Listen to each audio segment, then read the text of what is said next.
Somewhere in an old house, time is still keeping secrets. The air smells of wood and memory. Sunlight cuts through a tiny attic window, catching dust motes that swirl like ghosts of the past. Against the far wall stands a tall grandfather clock, silent now.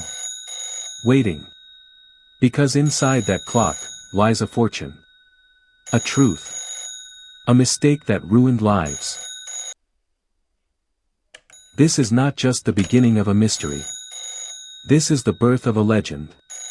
In 1930, when the world was struggling through the Great Depression, when adventure stories were dominated by boys, a teenage girl stepped into fiction and changed it forever. Her name? Nancy Drew. Not a sidekick. Not a damsel. Not someone waiting to be saved. She was the one who asked questions no one else dared to ask. And her very first case? A missing will. A stolen inheritance. A secret hidden in an old clock.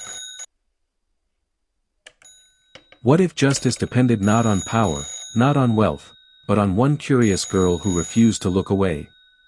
What if the truth had been ticking, right in front of everyone, all along?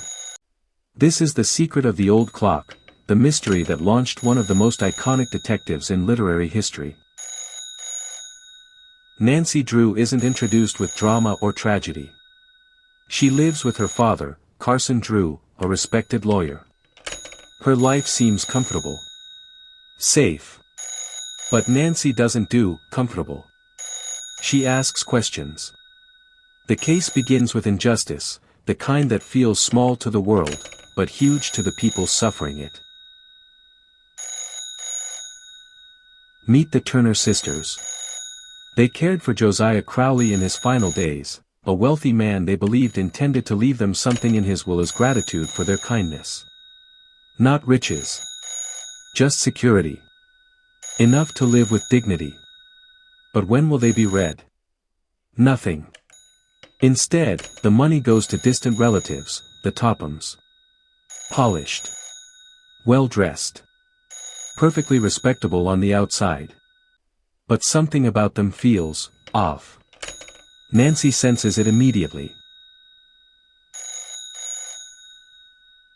Then there's another family tangled in this mystery, the Horns, who also expected help from Crowley and were left with nothing. Two struggling families. One dead millionaire. One suspicious will. And one girl who refuses to believe the story is over. Nancy doesn't wait for permission.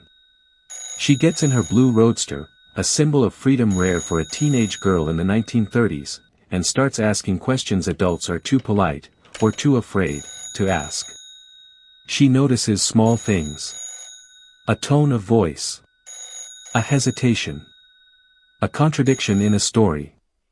Where others see coincidence, Nancy sees patterns. Her investigation leads her through quiet towns, tense conversations, and moments of real danger. She's followed. Lied to. Dismissed. But she never backs down. Because to Nancy, this isn't just about money. It's about fairness. And then comes the object of legend. The old clock. Heavy. Ornate. Unremarkable to most. But Nancy suspects it holds more than gears and springs. The tension builds as she searches for proof, a document, a clue, something that can rewrite the fate of innocent people. Every step forward feels like she's racing against time itself. Because someone else knows the truth. And they don't want it found. The closer Nancy gets, the more dangerous the mystery becomes. But this is where Nancy Drew becomes more than a character. She becomes a force. So why does this story, written nearly a century ago, still work today? Because Nancy Drew was revolutionary. In 1930, girls in fiction were often passive. Observers. Support characters. Nancy. She drives the story, literally and figuratively. She owns a car. She makes decisions. She takes risks. She solves problems adults can't. She was a modern woman before the phrase was common. The book quietly explores a powerful theme: curiosity versus social norms. Society tells Nancy to be polite, to stay safe, to leave serious matters to grown men. Nancy says, no. She follows questions wherever they lead, even into uncomfortable spaces. Curiosity becomes her rebellion. Justice becomes her mission. And behind the name, Carolyn Keene, a literary machine was at work. The Stratemeyer Syndicate, a ghostwriting system, produced Nancy Drew stories with consistency and speed, creating not just a character, but a universe. This was the birth of serialized YA fiction as we know it. Before Harry Potter. Before modern teen detectives. There was Nancy. And millions of young readers, especially girls, saw, maybe for the first time, a hero who looked like them, and didn't wait to be rescued.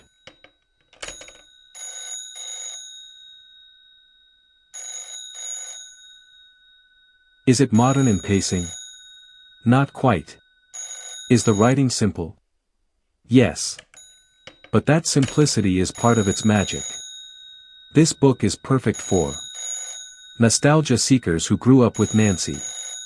Young readers discovering mystery for the first time. Anyone who loves clever puzzles and classic storytelling. It's not just a story about a hidden will. It's about a girl who believed fairness mattered, and proved one person's curiosity can change everything.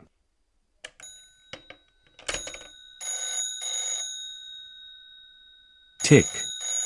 Tock. So tell me. What's your favorite Nancy Drew memory? The first book you read? A moment that stayed with you? Drop it in the comments, let's reopen the case together.